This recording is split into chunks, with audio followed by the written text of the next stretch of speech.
বছরের সবচাইতে শ্রেষ্ঠতম মাস কোনটা? রমজান মাস। শাহরু রমাদান আল্লাযী উনজিলা ফীহিল কুরআন। যে মাসে কোরআন নাজিল হয়েছে এই মাসের চেয়ে শ্রেষ্ঠ কোনো মাস থাকতে পারে? চিল্লায় বলেন থাকতে পারে? তার মানে বছরের শ্রেষ্ঠ দিন আরাফার দিন, বছরের শ্রেষ্ঠ রাত কদরের রাত, বছরের শ্রেষ্ঠতম মাস রমজান মাস। এবার বলেন সপ্তাহের মধ্যে শ্রেষ্ঠতম দিন কোনটা?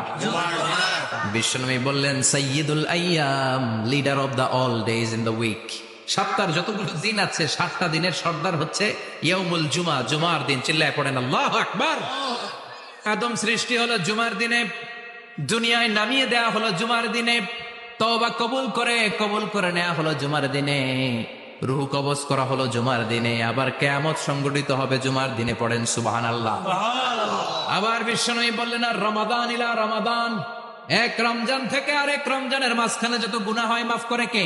আল্লাহ।